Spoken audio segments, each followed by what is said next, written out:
Bueno, estamos en nuestra sección Voces del Poder de análisis político, hoy junto a Fuad Chaín, que juega solo. ¿Cómo estás, Fuad? ¿Qué tal, Muy bien, Juan? Carola, Sebastián, ¿cómo estás? Muy bien, gracias. Es un hombre de centro, así que eso es conveniente, sí. es conveniente, porque no es necesario un Funciona en el contrapeso. esquema solitario. Sí. Oye, estabas apasionadamente antes de salir al aire hablando de las múltiples derivadas que tiene el tema de las licencias que se usan de manera fraudulenta. Fuad, tú has sido funcionario público, has estado en la administración del Estado harto tiempo. ¿Qué es lo que te parece más crítico? Porque ya el nivel de escándalo, sorpresa e indignación que esto provoca es como sin límite. A ver, lo primero que hay que hacer es felicitar y creo que agradecer que tenemos la Contralora que tenemos, ¿ya? Yo creo que es una buena noticia para el país, cuando muchas veces uno siente que desde la política y desde la opinión pública se quieren demoler todas las instituciones del Estado y parece que hay una crisis generalizada. Me parece que tener una Contralora que está haciendo su pega y que está controlando es una buena noticia. Este no es solo el primer informe importante. Recuerdo que hace poco sacó un informe, por ejemplo, respecto del uso de los inhibidores de señal en las cárceles, donde se mete a fondo, digamos, no solo en la superficie de los temas, sino que en la profundidad. Y me parece a mí que tenemos una Contralora que de alguna manera está haciendo su labor, y eso se nota, ¿ah? O sea, cuando tú ejerces las facultades que tienes y le das una impronta, un carácter, eso se nota. Muchas veces le echamos la culpa al empedrado, le echamos la culpa al sistema, que hay que cambiar las leyes, pero cuando con las mismas leyes tú tienes una autoridad que está dispuesta a ejercer sus facultades, marca la diferencia. Y Eso es liderazgo. Eso es un liderazgo que creo que se nota, y yo creo que es una buena noticia para el país. Lo segundo es que yo creo que esto no debiera sorprender a nadie. Todos que hemos estado en el Estado y conocemos cómo funciona el sistema, sabemos de que aquí se ha ido generando una cultura del abuso respecto del uso de las licencias médicas. También en el sector privado, pero con mayor gravedad en el sector público. Y eso está además afectando, por ejemplo, el sistema de financiamiento de salud. Gran parte de los elevados costos de las ISAPRES, que significan que todos los años la mayoría de las ISAPRES aumenta los precios, tiene que ver con el aumento de los gastos por licencia. Y eso efectivamente porque hay poco control, poca fiscalización, y para qué decir en el sector público, donde además hay un problema. El problema es que el Estado te paga tu sueldo completo, ¿ya? Y luego el Estado recupera, ¿ya?, el monto del subsidio por incapacidad laboral. A veces ni siquiera lo recupera. Entonces el funcionario público, si está con licencia, ¿ya?, y el monto tope, ¿ya?, que te pueden pagar, porque las licencias tienen un tope, el tope imponible, cuando tú tienes el monto tope es más bajo que tu sueldo como funcionario público, te da lo mismo, porque recibes igual tu sueldo íntegramente. En el sector público eso no es así, porque recibes tu licencia con el tope legal. Claro. ¿Ya? Entonces, por eso es que hay una diferencia entre hay mayor incentivo a abusar del sistema en el sector público. Es un tema de cómo funciona el sistema. Bueno, hay quienes ya están proponiendo que los primer día, segundo día no se pague la licencia y que eventualmente se restrinja el total. Ya, que los primeros días no se pagan en el sector privado, en el sector público se pagan carencia. Igual. Ahora, yo también quiero decir que además de todo este escándalo y cómo se ha reaccionado, de que hay que aplicar las máximas sanciones, que me parece muy bien, yo quiero poner los pies en la tierra, ¿ya? Aquí hay que hacer modificaciones legales, porque salvo que tú pruebes, y va a ser muy difícil probar, no digo que no sea cierto, ¿ya? Va a ser difícil probar. Es decir, todos sabemos y podemos presumir que, no todas, pero probablemente la mayor parte de estas licencias son falsas, ¿ya? Pero otra cosa es que tú las puedas probar, y sobre todo en un sumario administrativo, donde el fiscal sumariante tiene poquísimas facultades, no tiene facultades intrusivas, no puede ir a allanar a un médico, no puede citarlo a declarar o no lo puede obligar a declarar. Entonces, las facultades que tiene el funcionario público cuando hay privados que están involucrados en esto son muy limitadas.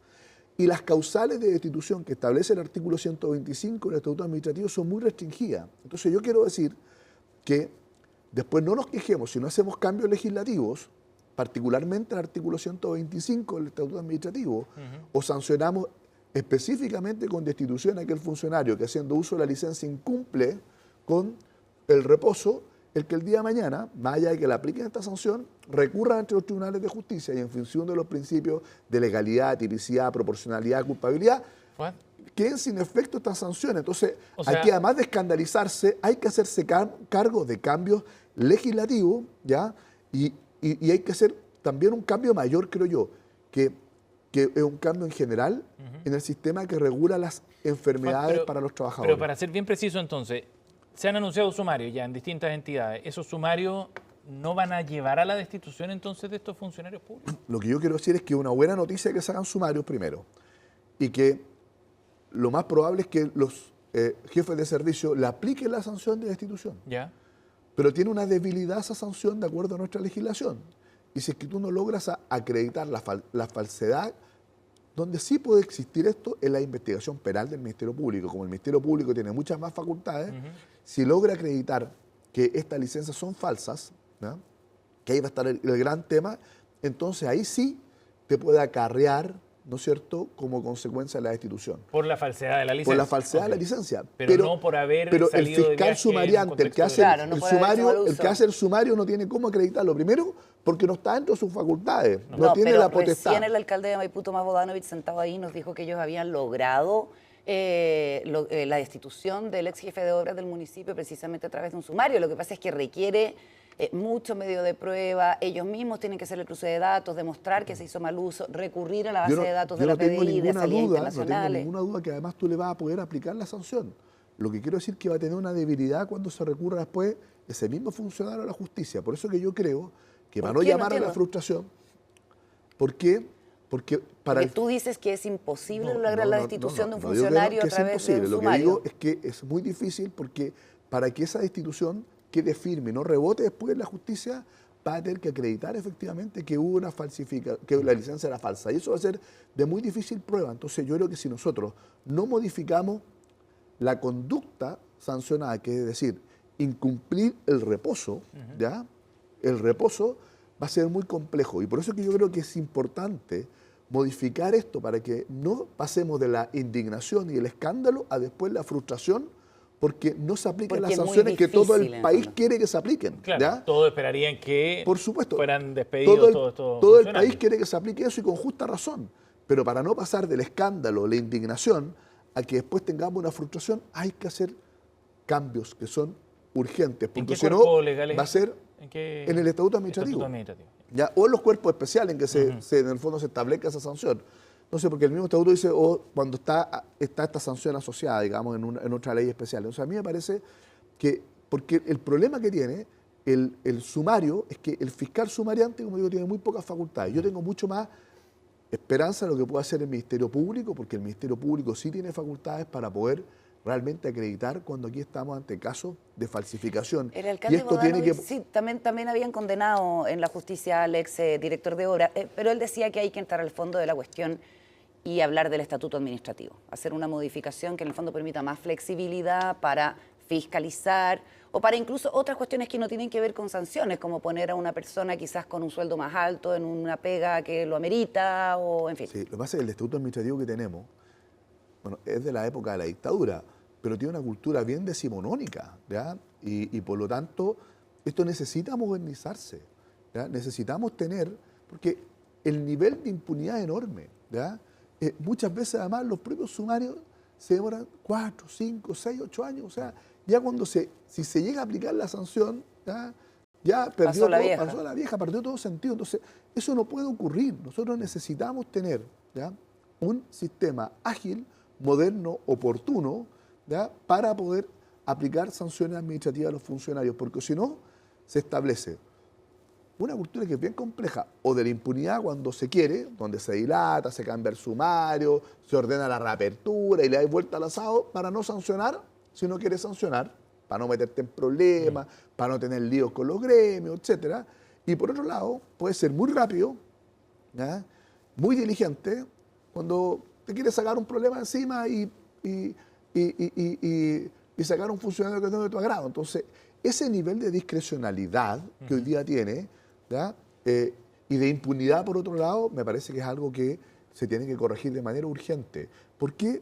Porque si no, la verdad es que lo que ocurre es que se genera una sensación de que cada uno hace lo que quiere, ¿ya?, de que el Estado es un lugar donde al final cada uno puede actuar con absoluta impunidad y que al final la gente que va por vocación, con ganas de trabajar, que es mucha gente del Estado, que se pone la camiseta con la función pública que cumple, se siente frustrada. ¿Por qué? Porque al lado tiene un gallo que se lo pasa con licencia, que no va a trabajar nunca y que no le pasa nada. Y eso también es súper desmotivante para los buenos funcionarios. Ahora, ¿qué rol crees tú que están cumpliendo las asociaciones de funcionarios en todo este proceso? Porque hay una resistencia enorme la que hay frente a cualquier discusión que se abre sobre modernizar el empleo público, actualizar el estatuto administrativo. O sea, siempre hay una defensa también de intereses corporativos al final. Sí, bueno, a mí la verdad es que me carga generalizar, porque como en todas partes hay de todo. ¿Ya? Hay gremios y hay instituciones que están medio secuestradas por su gremio y que es imposible hacer cambios profundos.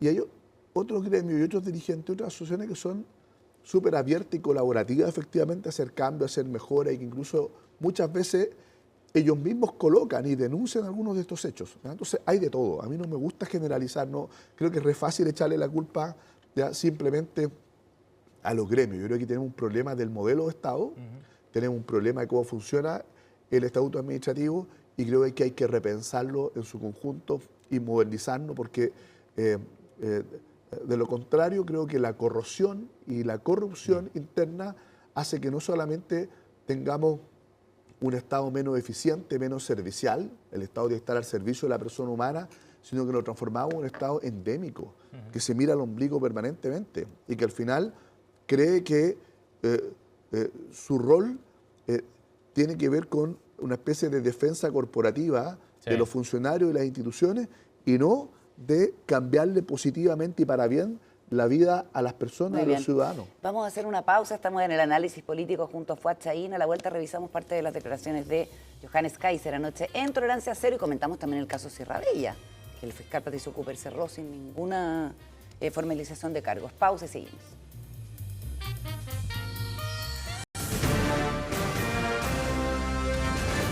Hacemos una pausa y ya regresamos con CNN Chile Radio, AM.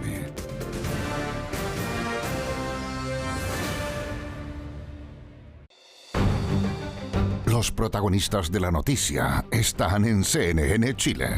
La primera reacción natural, y lo puedo decir desde el ejercicio de mi trabajo público, debería salir del Estado. Así de claro. Ahora tenemos una ventaja. Salir también. del Estado, significa perder sus trabajos. Es decir, que hacen el trabajo, que abusaron de eso. Por lo tanto, ahí no hay que perderse, no hay justificación. No hay justificación.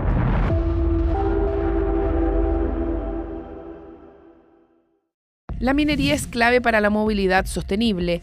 Hoy los minerales son fundamentales para hacer frente al cambio climático en las nuevas fuentes de movilidad, como los autos eléctricos. Pero, ¿qué minerales encontramos en estos vehículos y para qué sirven? Se estima que se necesitan 60 kilos de cobre para el motor, cables, radiador, conectores, frenos y soportes. También se requiere aluminio y magnesio para reducir su peso, al igual que el uso del hierro, manganeso, molibdeno y vanadio. Y entre los menos conocidos están las tierras raras, como el disprosio, neodimio, para los motores y generadores. En cuanto a la autonomía que necesitan los autos eléctricos, es clave el uso del litio, cobalto y níquel para alargar la duración de sus baterías y dar una mayor eficiencia. De esta manera, el uso de minerales permite mantener a Chile como un actor clave para lograr la transición a la carbono neutralidad.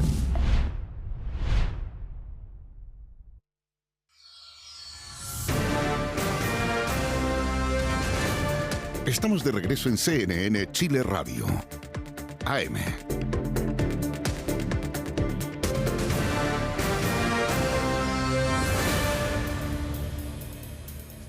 Seguimos con el análisis político, estamos junto a Fuad Chahín esta mañana acá en CNN Chile Radio.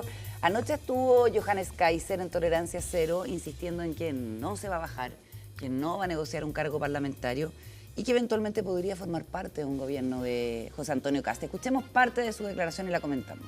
Bueno, ya la vamos a tener. Ya se bajó entonces. Sí, no, pero es que es complementario. Una vez lo que sí, pero si dice, ya no me bajo, pero podría formar parte del gobierno del Kast, ya se bajó en lo hecho. O sea, políticamente, ¿qué candidato? Pero es que una primera vuelta puede ser como una primaria también para un sector, sí, ¿cierto? Pero a ver, pero tú o sea, si ya apoyarías... han dicho que apoyarían a Evelyn Matei. Pero yo creo que a propósito de lo que hablábamos antes, el liderazgo. ¿Ya? ¿Qué liderazgo es de alguien que dice, no, yo quiero ser presidente, pero en realidad también puedo ser ministro del otro, de mi competidor? Mala la señal, dice. Eso no se dice. que es poco creíble, poco creíble. O sea, como yo digo, no, yo soy mejor que tú, ¿ya? Y tú, en realidad, yo debiera ser el presidente, no tú, pero yo también puedo ser un colaborador directo tuyo, sí, ¿ya? De confianza como ministro en tu gobierno. Es una cosa muy rara, digamos. Yo me imagino que los seguidores de Kast deben estar completamente confundidos, ¿no es cierto? O sea, de Kaiser, perdón. De Kaiser. Completamente confundidos con estas declaraciones tan contradictorias. Oye, escuchemos qué fue lo que su dijo. candidato. Tenemos ya la declaración de Johannes Kaiser anoche ahí en Tolerancia Cero. Mira. Si le ofreciera un cargo en su gobierno, José Antonio Kast, ¿usted aceptaría? Eso depende mucho. ¿De qué? Depende de cuánta autonomía tuviese para ejercer ese cargo. Pero eso podría ser un sí, o sea, lo pensaría. Bueno, lo mismo que yo le ofrecería a José Antonio Kast probablemente un cargo en mi gobierno. Me imagino, pero a Evelyn Matei le dijo no. No, a Evelyn Matei le dije que no hiciese, no anduviese cocinando, o sea, que no me metiese en su receta y en su menú, porque no estamos en conversaciones, ¿de acuerdo? Respecto de ser parte del gobierno de Chile Vamos, yo no creo que eso sea una posibilidad. Ahí estaba la definición de Johannes Kaiser. ¿Qué dice esas definiciones cuando hace esa distinción además entre Kast y Matei? A ver, yo creo que hay algo cierto. Tanto el proyecto político de Kast como el de Kaiser surgen para intentar reemplazar a Chile Vamos en el espacio de la derecha. ¿Ya? Eso es. Y yo creo que Chile Vamos tienen que entender, ¿ya? Como no entendió la exconcertación, ¿ya? De que Kast y Kaiser, los republicanos y los libertarios, ¿ya? Quieren ocuparle su espacio político, los quieren reemplazar. ¿Ya? Y como de alguna manera fue lo que intentó el Frente Amplio respecto a la concertación, lo que pasa es que después no pudo y se dio cuenta de que para gobernar lo necesitaba. ¿Ya? Pero me parece que sus declaraciones son bien raras, pues como decir, yo soy de la U, pero también puedo ir a hinchar por el Colo-Colo, dependiendo, digamos, las circunstancias. ¿Ah? Y yo creo que eso demuestra cierta confusión que ha marcado el último tiempo el liderazgo de Kaiser y por eso que ha ido bajando en las encuestas, por eso probablemente la baja participación en las elecciones internas. Yo creo que esto surgió muy rápidamente, ¿ya? Con un discurso bastante fácil además, ¿no es cierto?, de crítica a todo el mundo, a la política y bueno, y eso te permite tener siempre, cuando tú le hablas a un electorado desencantado, ¿no es cierto?, desencantado de la propia derecha, diciendo esta es la otra es la derecha cobarde, nosotros vamos a ser la derecha valiente, que no tranza, etcétera. Claro, suma rápido, pero luego, si no eres capaz de darle sentido, contenido, profundidad a tu proyecto político, es algo que empieza a tener pies de barro rápidamente. ¿Y eso es algo que José Antonio Kast está haciendo, mirando sus números? No, yo creo que José Antonio Kast tiene, primero, un nivel de maduración mayor en su partido y su liderazgo. Ya esta sería la tercera candidatura presidencial de José Antonio Kast, se ha enfrentado a elecciones parlamentarias, tiene un partido que ha logrado madurar con liderazgos territoriales, en elecciones municipales, parlamentarias, perdón. Y por lo tanto creo yo que ya pasó ese momento y tiene un proyecto un poquito más consolidado desde el punto de vista político y lo que quiere hacer, que lo que hace José Antonio Kast, que algo, o sea, Johannes Kaiser, que es algo más personalista. ¿Y a tu juicio es un error, Fuad, que descarte tan rápido la posibilidad de bajar su candidatura y cerrar la puerta a algún cargo parlamentario? Porque ayer fue bien claro en ese sentido, decía que él estaba comprometido con llegar a la primera vuelta, que no iba a aceptar algún cupo a diputado o senador, que era una de las opciones que se barajaba también, porque dado el rendimiento que ha tenido en las encuestas, digamos, Kaiser. Y se ha ido desinflando. Se ha ido desinflando, están 6 puntos según la cadena de esta semana. Reconoció anoche que no estaba en un buen momento. Sí, la opción de ir a una senatorial le parece como bien razonable para proyectar ese liderazgo, para fortalecer el partido, etcétera. Sí, pero yo me pregunto, ¿para qué ahora, en todo caso? O sea, yo creo que está muy temprano como para poder bajarse. ¿Ya? Yo creo que indudablemente... ¿Pero cerrar esa puerta también lo complica o no tanto? Yo creo que de aquí hasta las primarias todavía el escenario presidencial es súper incierto. Yo creo que recién después de las primarias del oficialismo vamos a empezar a ir despejando el escenario presidencial. Si estuvieran los zapatos de él, creo, completamente apresurados, bajarse, y un candidato que empieza a decir, sí, pero yo podría analizar lo que siquiera se abra la posibilidad de bajarse y que además se abra la posibilidad de ser ministro otro candidato, definitivamente deja de ser candidato. Entonces, yo entiendo la posición de él y creo que después de las primarias probablemente algunos de los que están en carrera, no solo aquellos que pierdan las primarias, sino que otros van a dejar de estar en carrera y probablemente algunos que hoy día no están en carrera se van a incorporar a la carrera dependiendo del resultado de las primarias. ¿Como quién, por ejemplo? No, o sea, es que yo creo que depende, porque no es lo mismo si gana Carolina Toá o gana Gonzalo Vinter o Janet Jara la primaria, ¿no es cierto? Indudablemente. Se abre otro espacio al centro, por ejemplo. Por supuesto. ¿ya? Claudio Rego. No es lo mismo. O sea, yo no quiero, no estoy pensando en ningún nombre, pero obviamente que hay liderazgos más hacia el centro que van a ver una gran oportunidad si gana Jara o Vinter de poder posicionarse, que hoy día o son independientes o militan en partidos que no participaron en las primarias. Por otro lado, ¿no es cierto? Si ganan Carolina Toá, es probable que alguien del mundo de la izquierda, que no esté en el Frente Amplio ni en el Partido Comunista, Quiere hacerle collera. quiera, digamos, asumir el liderazgo de los huérfanos de Jara y de Vinter, que ven a Toá como un símbolo de la concertación que hicieron el derrotar. entreguismo más brutal. Oye, otra de las cosas que dijo Johannes Kaiser anoche en Tolerancia Cero fue que, a su juicio, el fiscal Cooper no perseveró en el caso de Sierra Bella porque no le dieron apoyo en el caso Procultura. Recordemos que se hizo una presentación de diputados del Partido Comunista y del Frente Amplio ante una solicitud de destitución, una petición de destitución del fiscal Cooper ante la Corte Suprema. Eso se está viendo allí. Es el mismo fiscal del caso Procultura, a quien la Corte de Apelaciones le reprochó haber solicitado las escuchas telefónicas. ¿Qué ves tú detrás de esto? Recordemos que esta es la causa que involucraba a la exalcaldesa Iracy Hasler, que con este despeje hace mucho más probable su candidatura a diputada, menos accidentada.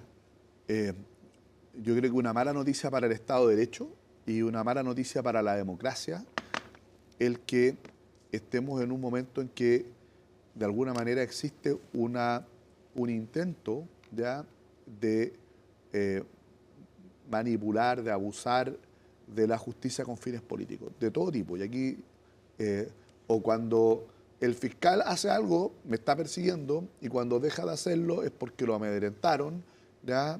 O cuando a la primera yo me lleno de querellas en épocas electorales, ¿ya? Para de alguna manera rayarle la pintura a un candidato, ¿ya? Y un conjunto de otras prácticas, y donde terminamos con el Ministerio Público tironeado de un lado y otro, me parece que eso es muy malo para el Estado de Derecho. Y cuando uno empieza a incluso sembrar la duda, ¿ya? Uno puede criticar que a lo mejor el timing no fue lo oportuno, pero cuando uno empieza a sembrar la duda... ¿El timing de respecto de una decisión, por ejemplo, del Ministerio Público, pero de una formalización, ¿tú crees que hay un trasfondo político en la decisión de Cooper de no perseverar? Yo no creo, la verdad, y creo que es irresponsable siquiera insinuar eso, porque cuando uno empieza a insinuar de que detrás de las decisiones de los fiscales que tienen el monopolio de la persecución penal hay un trasfondo político, lo único que estamos haciendo es debilitar a la institución que hoy día tiene como función perseguir los delitos y los crímenes en nuestro país. Creo que eso sería muy irresponsable con nuestro Estado de Derecho. Entonces, pero uno puede interpretar.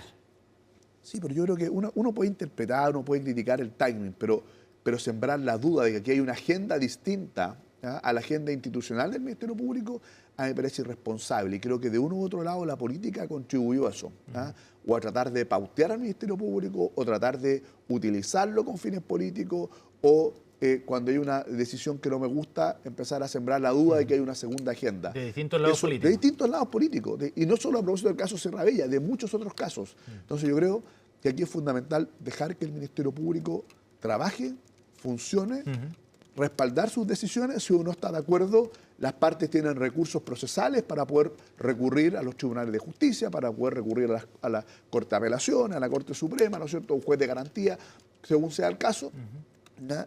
Y que las partes que son los intervinientes de las causas utilicen los mecanismos procesales, pero debilitar o tratar de socavar o sembrar la duda respecto de por qué un fiscal tomó una decisión, creo que es malo para el Estado de Derecho. Y por otro lado, ¿no es cierto?, es malo para la democracia cuando creemos que los problemas políticos y las contiendas electorales las podemos resolver o contaminar utilizando de mala manera el sistema de justicia. Oye, lo que no hemos comentado es la revelación de Canal 13, de Tele 13, que tiene acceso a las conversaciones del teléfono de Manuel Monsalve y que lo pone en otro aprieto más y por ende de rebote al gobierno también, pues si fue subsecretario del Interior de este gobierno, con estas comunicaciones con mujeres que ofrecen servicios de acompañamiento, damas de compañía, escort, en fin, de nacionalidad colombiana. Hoy día, en la mañana, la ministra Orellana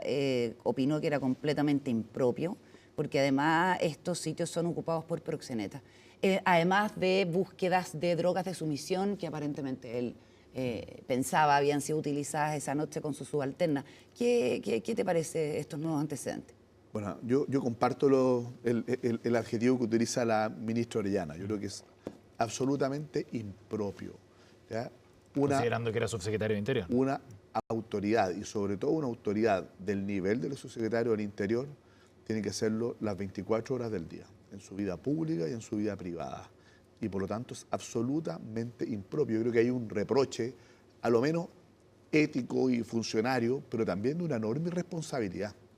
¿Ya? ¿Por qué una enorme irresponsabilidad? Porque el subsecretario del Interior, hasta antes de la creación del Ministerio Público, que este es el caso además, tenía como una de las funciones perseguir, desarticular, coordinar las policías en la persecución de los delitos, coordinar a las policías en la persecución del crimen organizado. Entonces, la verdad es que una persona que incurre en estas prácticas fácilmente víctima después del día de mañana de una extorsión, por ejemplo. ¿Ya? Claro. ¿Ya? Perfectamente puede ser víctima de prácticas extorsivas producto de bandas que pueden estar vinculadas, por ejemplo, a la trata de blancas, etcétera. Entonces, yo creo que me parece que no solo es impropio, fue una conducta tremendamente irresponsable en tanto autoridad de gobierno. Ahora, las consecuencias penales de eso, la verdad prefiero no aventurarla, digamos, porque eso le corresponde al Ministerio Público. Sin embargo, creo que, sin duda, que es impropio, inadecuado e inaceptable para cualquier funcionario público y particularmente para alguien que tenía la responsabilidad que tenía como subsecretario del Interior.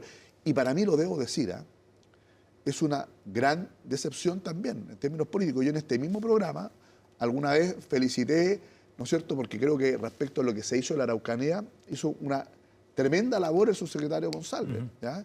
Respecto al control del orden público, etcétera, y lo alabé. Pero realmente lo que hemos ido conociendo hoy día da cuenta de que conocíamos a otro subsecretario. Así parece. Como es el dicho, caras ves, corazones no sienten. ¿Cómo es? Bueno, eso. Caras vemos, corazones no sabemos. Muchas gracias. Fuad Chaín, nuestro panelista solitario. Gracias por haber venido, Fuad. Gracias. No había con quién pelear. No estás acostumbrado a eso. Estabas de acuerdo contigo mismo. Sí. Muy bien. No siempre ocurre. No siempre ocurre. Vamos a la pausa, 10:07.